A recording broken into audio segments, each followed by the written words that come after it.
afternoon mga papi. Medyo tagal-tagal tayo hindi nakapag-content. Medyo mainit kaya namumula.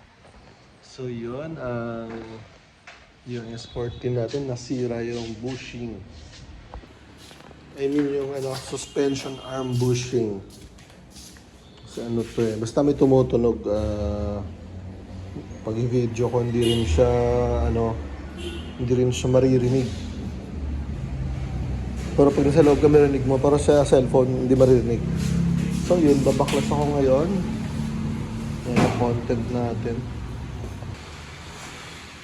Yung babaklas ako.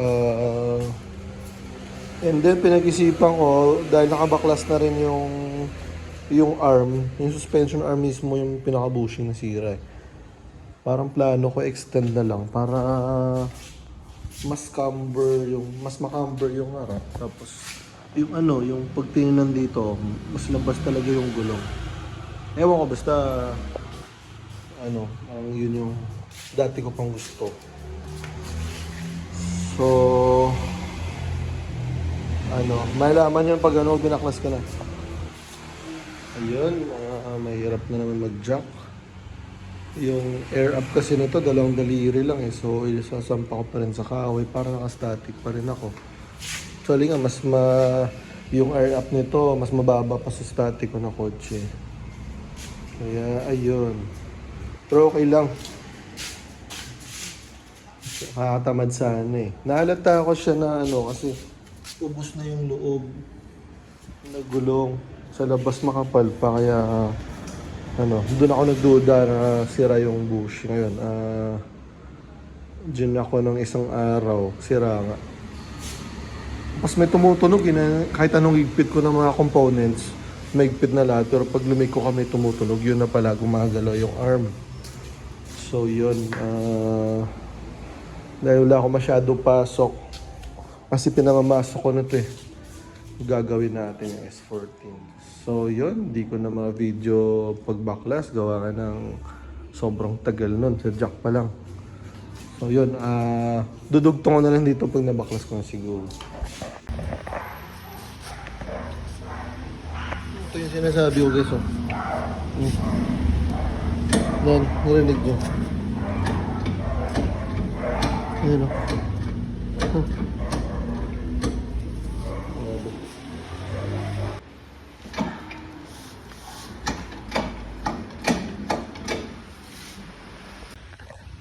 So yan yung sabog eh no. Ay, hindi ko siya makuhan pag So ayun, magkakalas-kalas tayo dito. Ayan. So dyan. Ay. Medyo marami-rami pa. Actually dalawin ko na to, pero unahin ko muna to. Bali plastic engineering na ilalagay ko para hindi na nadudurog. Pag fully retain okay naman, kaso hindi na ako makahintay kasi matagal pa US pa galing eh. Gusto ko na mandaragad. Pagkalas ko to, daling ko sa machine shop, hanap ako plastic na plastic engineering. So yan, kalasin ko muna.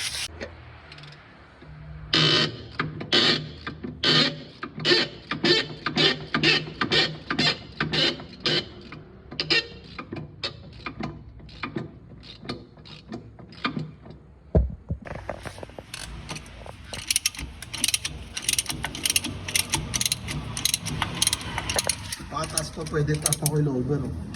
Pero choice ko lang ganyan lang. Tanggal ko na. We have good news and bad news. Bad news, naka-polyurethane siya. Kasi kay Ma'am Angie to na kotse. So I mean Angie King dati na kotse to. So drift car to. So una nga sabi ko, paano ba't nasira yun eh? Naka-polyurethane to. Nasisira pala yung urethane, nakala ko hindi na. So yun, saka lumaan na rin siguro kasi around 2008 niya itong na drift car. So ayun, yun yung bad news, sira na siya. Pero yung good news dyan, may ganito na ako. So ito na lang papagawa ko ng plastic engineering or rubber man dyan. Kasi nung una, sabi ko pag binaklas ko to, hanap ako ng rod na ganito. Kasi ayoko ng puro rubber kasi mas madali masira yan. So yun, medyo yung ito na lang kailangan ko. So ayun, hanap na lang ako martilyo para ampasin ko itong, matanggal ko itong arm. Tapos ayun, kapag gawa tayo siguro mag plastic engineering na ako para medyo matigas kahit malumambot siya or siguro hindi ko rin sure, baka in the long run masisira din siya, pero mas matigas siya, mas firm. Kaso yung downfall lang nun, ramdam mo yung kalsada, pero wala yun talaga. Pero nakakatawa lang dati siya naka-fully retain. Ayun papalitan na lang natin yun. Yung ito pala yung pula palitan, bali retain tong parang rod na ito, saksak siya dyan nakakatuwa lang. Ayun, good news and bad news yun. Ayun, solid yung DIY, I mean sulit. Tatanggal ko siya. Solid, maugot ko to siya, pero kailangan ko hampasin ng malakas. Wala lang ako pang hampas, tapos hindi ko na-jack na mataas. Kasi iwan ko siya ng ganito, hindi ko alam kung ilang araw ko matapos. Kaya hindi ko siya ma-jack na mataas, kasi kawawa yung fender dun sa kabila pag dito lang mataas. So ayun,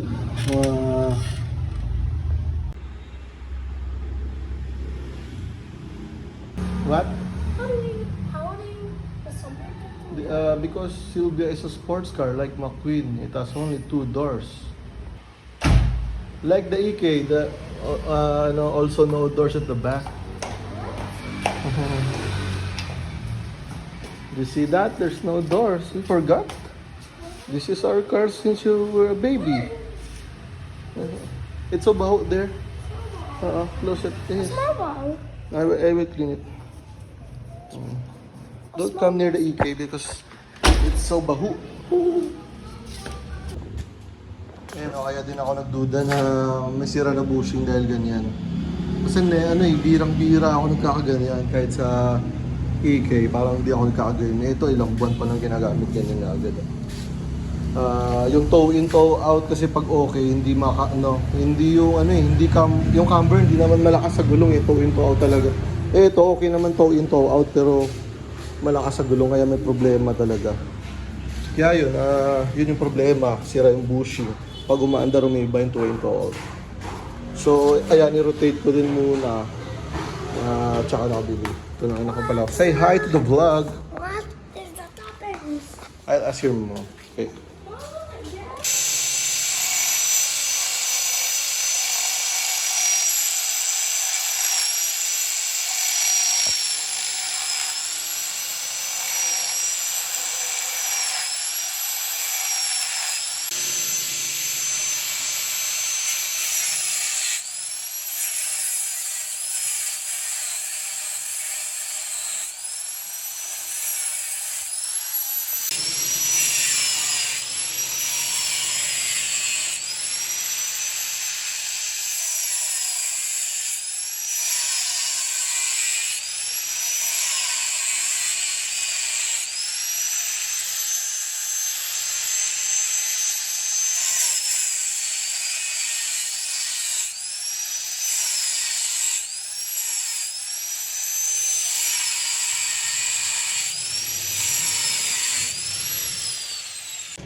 Naputol na. Dudugtong na lang. Babalikan ko na lang mamaya. So yun, nabuo na yung natin. Yung 35mm po yan 35. Oo. Palagyan ko na lang brace. Dito na lang sa loob. Grabe, nakaka-excited. Oo. Dito na lang sa loob. Oh, ang si Kuya ang gumawa. Ayan dagdag brace kasi marubal tayo mag-drive eh. Ang tigas ng hangin natin lagi. Excited ako, grabe. Todo camber na to. So ayun, nasa bahay na. Ayan, palagay ako brace kasi iba talaga pag malabo na bumitaw pa yan. Lutong-lutong. So epoxy primer ko na lang. Tapos ayun, kakabit na natin. Doon na rin ko compare kung bakit yung pinagkaiba ng 50mm kasi isa lang muna pinagawa ko para may pakita ko sa inyo. So ayun, bali ito kinabukasan na. Pag sabi sa isa sa mga veteranong tintor, epoxy primer to maganda 24 hours. So yun, next day na to. Ito hindi pa 24 hours eh. Pero pwede na. Lagpas na 20 hours. So pintura ako ng itim. Tapos kakabit na natin sa S14. Grabe, sobrang excited ako. So yun na, itim na siya. Ikakabit ko na. Ay, buuin ko na lang pala. Kamabasa naman tayo dyan. So ayun na, install ko na yung extended natin na arm. Hindi ko na pala binuo. Gawa ng tambad na ako maglinis. So okay na yan. Paparabirize ko naman to next time. Or ayaw ko na. Basta yung undercoating na ano. Kaya yan. So yun, actually hindi masyado komplikado yung pangilalim, parang central lang, unlike sa Honda na sobrang dami. Ayun, naging komplikado lang siya kasi nga nag-extend ako ng arm, so magka-camber na naman ako. Ewan ko lang kung kaya pa i-camber to. Sana kaya. So yun, ano na ako. Nakabit ko na, yun na lang, hindi wala, tapos higpit na lang, tapos ayun, grabe. Laki na lang kinikil ko dito. Wala kasi camber bolt top. So kikil lang. Ayoko rin ng camber, walang camber arm. So kikil lang ako. Ayoko rin ng camber bolt. Medyo wala akong tiwala dun. Although marami naman okay, pero basta ako ayoko. Tsagayin ko na lang kikil, bira lang naman kikil. Actually hindi naman ganun kahirap. Naghihirap ng gawa ng mag-isa lang ako. Ayan. Yung anak ko minsan, utos-utosan ko nabigyan ng tools abot, pero hindi naman yung mga itong jack pakalaki nito eh. Ayoko rin madisgrasya sa mga bata kasi masyado. So ayun, yan lang. Higpit na, tapos testing ko muna yung gulong, tapos tingnan ko kung gaano kalaki ilabas. I mean, kabit ko muna gulong para makita ko gaano kalaki i-camber. So ayun, nakabit ko na siya, sobrang gwapo niya, kaso lang nag-extend yung arm, parang nangyari, parang sobrang ano siya. Ay, saglit na ba yun? Parang sobrang toe out pala, sorry. Sobrang nakaganon. Kaya adjustin ko yung yung tie rod natin. Buti talaga isang side lang muna ginalaw ko para may basihan ako sa may pagbasihan ako ng yung sentro ba.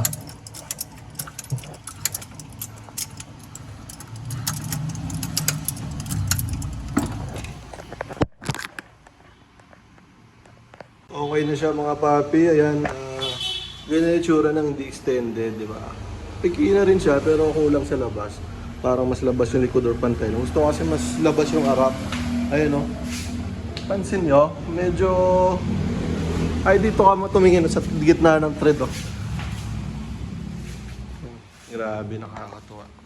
So yun, next problem, yung tie rod natin, yung gulong natin hindi na mapantay, pero okay na yung arm, ganda ng camber. Kung ano yung gusto ko, yun talaga ang naging resulta, pero hindi ko siya maaleng gawa ng kapos na to.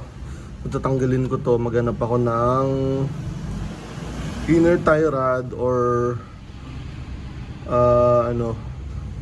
alasin ko itong dalawa, or maghanap pa din ako ng outer tie rod na hindi ko alam ang tawag, basta tie rod inner outer na mas mahaba. Mas kailangan mas mahaba, 1.5 siguro or 1 inch or 1.5 na lang. Ayun, so alasin ko siya ngayon para makahanap bukas. Oras na So yun lang naman. Konting-konti na lang, importante yung arm, sakto yung sukat kasi yun yung medyo brainstorming ako. So yun, sinalas ko na yung boots. Kalasin ko na lang itong yung inner tie rod. Tsaga lang, tatapos din to. Sige na, babay na muna ako. Ang hirap pag one hand. Ayun, nakalas ko ng ball joint. Walang kahirap-hirap. I mean, nahirap lang dumukot pero ano, hindi siya masyado masikip. As in wala hindi naman siya maluwag pero hindi siya talaga parang blessing na rin kinalas ko para at least nakita ako, 'di ba? Ayun. Kaya gusto ko talaga ako gumagawa ng pangilalim para mas confident ako confident ako sa pangilalim. So yun, maghanap ako nito. Sana may makuha tayo na mas mahaba, mga 1 inch. So ayun, nakakita tayo mas mahaba konti. Half inch ata. Sana sakto na to. Pag wala, dugtong na talaga. Hindi alam paano auto. So ayun, meron tayo nakuhang tie rod na mas mahaba, almost 1 inch or 1 inch. Hindi ko ayun, saktong-sakto lang din kasi sobrang gulay na rin pala nito. Sobrang tagal na rin. So ayun, ikakabit ko na siya. Grabe. Para nakibagay talaga yung panahon sa akin. So yun, syempre aking kotse to, sure buling ko talaga na maigpit lahat. So kakabit ko na.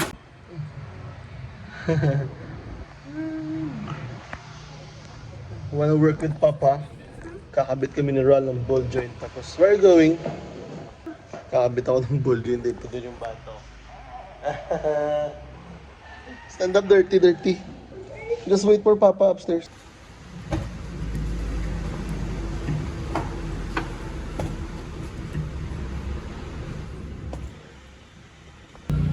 So, ayun na.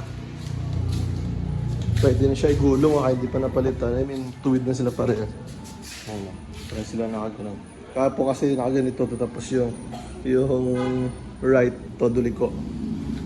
Ngayon, pantay na sila. Ayan. Successful. Nakahanap tayo ng tie rod na mas mahaba. Papso. Kaya pa siya ipasok. Pero mahabang thread na yan. Ibig sabihin, okay yun. Nabili kong tie rod. Nakatow-in na siya. Hindi nakapon, nakatow out. So, kaya pa siya ipasok. Ibig sabihin, sobra-sobra na nabili ko. Panalo. Can you bring me water? Water. Yes. Okay. Thank you. Yay, thank you.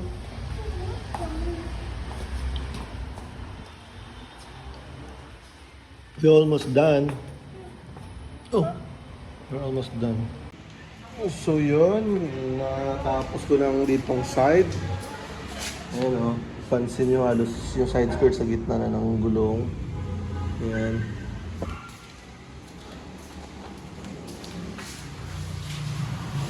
Nakalabas yun.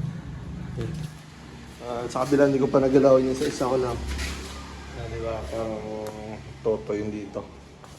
Tapos pag dito tayo naka-view, konti lang labas ng gulong. Nakaliko ba yan So yun. Ayun, hanggang dito na lang siguro yung vlog. Tapos yung sa kabila, ganun din gagawin ko. Palit tie rod, extend arm, camber. Nag-camber pala ako. Dagdag kikil ako. Siguro mga hindi ko tansya basta pag mag-fender tulip na ganyan. Okay na ako dyan. So, ayun, kontento na ako sa fitment. Ayoko kasi ng pares camber up likod. Ayan, mas camber yung harap. Masiga. So, ayun, nakakatuwa. Grabe, natapos din. Ayun, gandang-ganda ako sa camber. So, yun lang mga papi. Salamat sa panood. Hindi ko naman habol yung tawag nito, yung sobrang daming views. I mean, para lang sa fans ko. I mean, tawag nito. Mga mahilig sa stands din ba yun? Tapos, syempre, pang personal ko talaga para paglaki ng anak ko, or pagtanda ko, makita ko na anong pinagagawa ko ng medyo bata-bata pa konti. So, ayun. Salamat ka lang. Grabe, kontento na talaga ako sa sport. Salamat.